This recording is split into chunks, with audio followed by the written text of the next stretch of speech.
আসসালামু আলাইকুম। আজ আমি আপনাদের সঙ্গে শেয়ার করব অল্প কিছু উপকরণ দিয়ে চুষি পিঠা। আজকের এই চুষি পিঠাটা আমি সুজি দিয়ে তৈরি করে দেখাবো।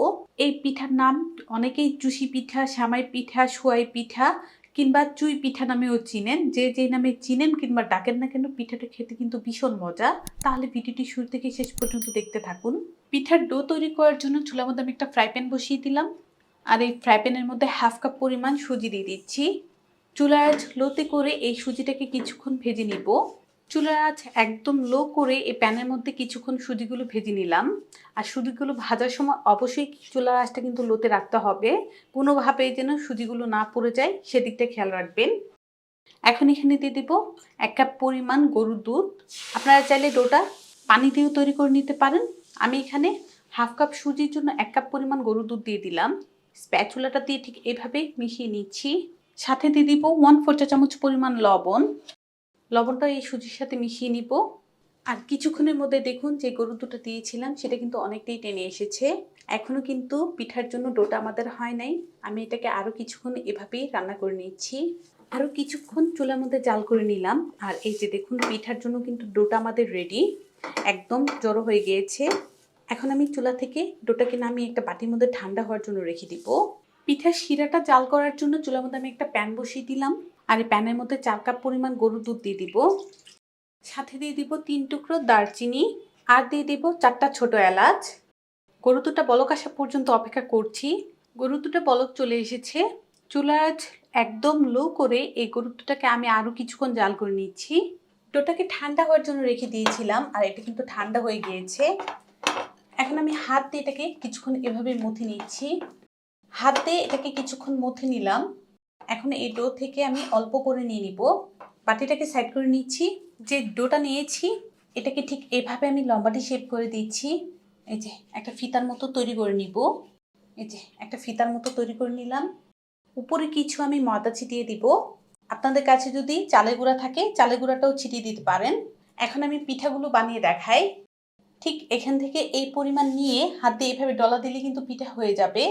এই লম্বা ফিতা থেকে অল্প অল্প করে ডো নিয়ে ঠিক এভাবে করে ডলা দিলে কিন্তু পিঠা তৈরি হয়ে যাচ্ছে। আচ্ছা, পিঠাটা বড় ছোট সেটা কিন্তু যতটুকু ডো নেবেন তার উপরেই হবে।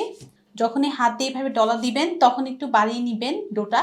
আর যদি ছোট ছোট তৈরি করেন তাহলে ডোর পরিমাণটা অল্প করে নিলেই হবে। কথা বলতে বলতে কিছু পিঠা কিন্তু রেডি করে নিলাম। আর এই পিঠাগুলো কিন্তু অল্প কিছু হওয়ার পরে উপরে কিছু ময়দা ছিটিয়ে দিতে হবে, না হলে কিন্তু একটা পিঠার সাথে আরেকটা পিঠা লেগে থাকবে। তো এইভাবে ময়দা ছিটিয়ে দিলে কিন্তু একটার সাথে আর আরেকটা লাগবে না। তো এইভাবে আমি সবগুলো পিঠা বানিয়ে রেডি করে নিচ্ছি। আর এই যে মাশাআল্লাহ দেখুন হাফ কাপ সুজি দিয়ে কতগুলো পিঠা হয়েছে। দেখতে পিঠাগুলো কত না সুন্দর হয়েছে। আর দেখুন আমি ময়দা দিয়ে পিঠাগুলো এভাবে রাখার কারণে একটা পিঠার সাথে কিন্তু আরেকটা পিঠা লেগে যায় নাই।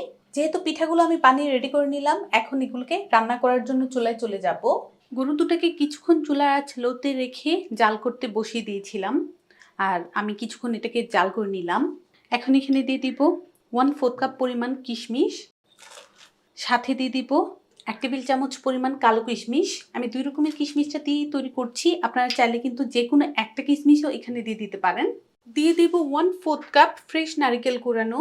আমাদের এলাকাতে এই সেমাই পিঠাটা যেভাবে রান্না করা হয় আমি আপনাদেরকে সেভাবেই তৈরি করে দেখাচ্ছি। সাথে দিয়ে দেব 1/4 কাপ চিনি। এই গরুর দুধের সাথে চিনিটাকে মিশিয়ে দিব। চিনিটা গলে গরুর দুধটা কিন্তু বলক চলে এসেছে। যে পিঠাগুলো বানিয়ে রেডি করে রেখে দিয়েছিলাম এখন এই দুধের শিরার মধ্যে দিয়ে দিব। অর্ধেক পিঠা দিয়ে দিলাম। এখন আর পিঠা দিব না, আরেকটা বলক আসার পর বাকি অর্ধেকগুলো দিব।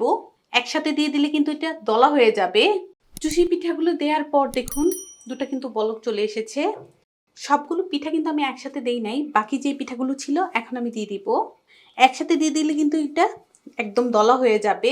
এখন একটা ঢাকনা দিয়ে ঢেকে চুলার আঁচ লোতে করে পিঠাগুলোকে কিছুক্ষণ সেদ্ধ করে নিব। এখানে আমি একটা প্যান নিলাম আর এই প্যানের মধ্যে হাফ কাপ পরিমাণ খেজুর গুড় নিয়ে নিব। গুড় আর চিনি দিয়ে আমি পিঠাটা তৈরি করছি। আপনারা চাইলে কিন্তু শুধু চিনি দিয়েও এই পিঠাটা রান্না করে নিতে পারেন, কিংবা শুধু খেজুর গুড় দিয়েও পিঠাটা রান্না করে নিতে পারেন।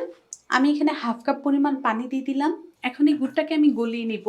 কিছুক্ষণ চুলার মধ্যে খেজুর গুড়টাকে জাল করে নিলাম। আর এই যে এটা কিন্তু গলে গিয়েছে। এখন আমি চুলাটা অফ করে এটাকে ঠান্ডা হওয়ার জন্য রেখে দিব। ঢাকনা দিয়ে ঢেকে চুলার লোতে করে 6-7 মিনিট অপেক্ষা করেছি। এখন ঢাকনাটা উঠিয়ে নিব। আর এই ৬-৭ মিনিটের মধ্যে দেখুন পিঠাটা কিন্তু আমাদের সেদ্ধ হয়ে গিয়েছে। আর যে দুধের শিরাটা সেটাও কিন্তু অনেকটা ভারী হয়ে এসেছে। তার চেয়ে যদি বেশি ভারী করে ফেলি এই শিরাটা, যখন ঠান্ডা হয়ে যাবে তখন কিন্তু আর এটা খাওয়া যাবে না, মানে খেতে ভালো লাগবে না। যেহেতু আমাদের পিঠাটাও সেদ্ধ হয়ে গিয়েছে আর শিরাটাও আমাদের পারফেক্ট আছে, এখন আমি চুলা থেকে নামিয়ে নিব।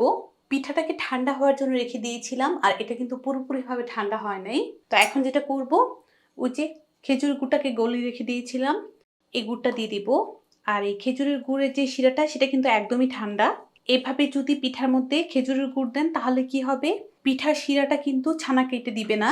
অনেকেই ভাবেন যে দুধের মধ্যে যদি খেজুরের গুড় দেওয়া হয় তাহলে ছানা কেটে দেয়। তো এভাবে যদি দেন গুড়টা তাহলে কিন্তু আর ছানা কাটার কোনো ভয় নাই।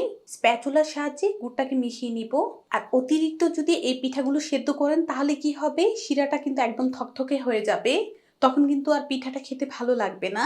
গুড়টাকে আমি মিশিয়ে নিলাম, এখন এটাকে পুরোপুরিভাবে ঠান্ডা হওয়ার জন্য রেখে দিচ্ছি। হাতে কাটা সেমাই পিঠাগুলো কিন্তু ঠান্ডা হয়ে গিয়েছে, এখন এগুলোকে আমি পরিবেশন করে নিচ্ছি।